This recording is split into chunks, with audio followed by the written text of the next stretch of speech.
এমন জয়কে আপনি ঠিক কি বলবেন? আপনি কি বলবেন আফগান রূপকথা, নাকি বলবেন ইতিহাস, নাকি জয়ের অভ্যাস? বাংলাদেশের হয়তো এমন জয়ের অভ্যাস নেই, তবে আফগানিস্তানের ঠিকই আছে। 2023 ওয়ানডে বিশ্বকাপটা মনে আছে? আফগানিস্তান দারুণ সব ম্যাচ জিতেছিল। আর 2024 টি-20 বিশ্বকাপে দলটা সেমিফাইনাল খেলেছিল, অস্ট্রেলিয়াকে হারিয়েছিল। জয় তো তাদের অভ্যাসের ব্যাপার হয়ে গেছে। বড় টুর্নামেন্টে বড় দলকে ঠিকই হারাতে পারে আফগানিস্তান। না, এমন একটা জয় মোটেও অঘটন না, একদম ঠিকঠাক পরিকল্পনা মেপেই তারা হারিয়েছে ইংল্যান্ডকে। ইংল্যান্ড হয়তো বড় মাপের দল বটে, তবে আফগানিস্তানও সেই পথেই ঠিকঠাক হাঁটছে। দলটা যখন আগে ব্যাট করে, ইব্রাহিম জাদরানের একেবারে রেকর্ড গড়া 170 রান পার।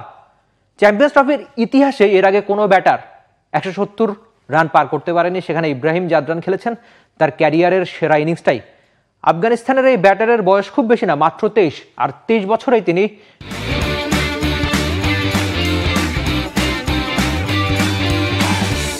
বিশ্বকাপ সেঞ্চুরি, চ্যাম্পিয়ন্স ট্রফির সেঞ্চুরি সবই করে ফেলেছেন।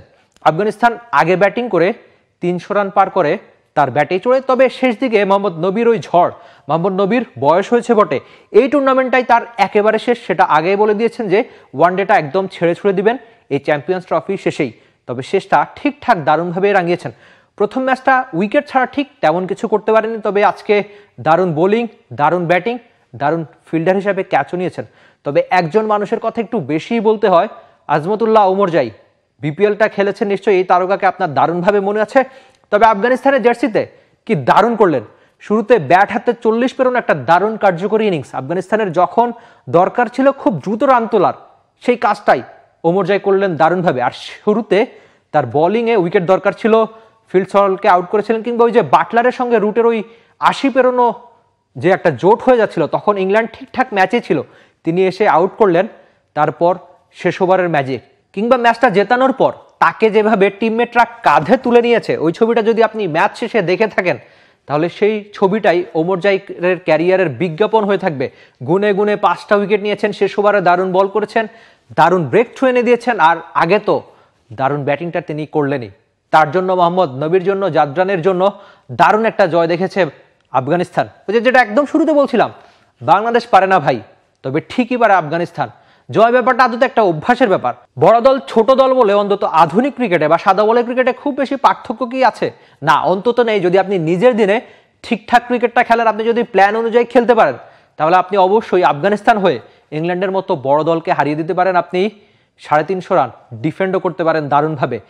আগের দিনে মনে হচ্ছিল আফগানিস্তান কিন্তু ঠিকঠাক দারুণ ক্রিকেটটা খেলেছিল, যদিও তারা হেরেছিল। তবে আজকে একদম শুরু থেকেই দিনটা তাদের ছিল, বিশেষ করে জাদরান, ওমরজাই, নবীরা যেভাবে দারুণ ব্যাট করেছে, তাদের জয়টা প্রাপ্যই ছিল। আর শেষ দিকে দারুণ বোলিংটা করেছেন। এজন্যই আফগান রূপকথা, নাকি আফগানিস্তানের জয়ের অভ্যাস, নাকি তাদের ইতিহাসেরই অন্যতম সেরা জয়? ইতিহাসের অন্যতম সেরা জয় আদতে না হলেও সম্প্রতি তারা যে দারুণ ক্রিকেটটা খেলছে, বিশেষ করে আইসিসি ইভেন্টে, আমরা 2023 ওয়ানডে বিশ্বকাপের কথা বলেছিলাম, 24 টি-20 বিশ্বকাপের কথা বলেছিলাম, কিংবা এমন চ্যাম্পিয়ন্স ট্রফির জয়ের রাত। আফগানিস্তান ক্রিকেট মানেই তো বাড়তি কিছু, সেটা তারা বারবার আইসিসি ইভেন্টের মঞ্চেই প্রমাণ করছে। তবে সেই কাজটাই করতে পারছে না লম্বা একটা সময় ধরে আন্তর্জাতিক ক্রিকেট খেলা টিম টাইগার্স। বাংলাদেশ কবে শিখবে?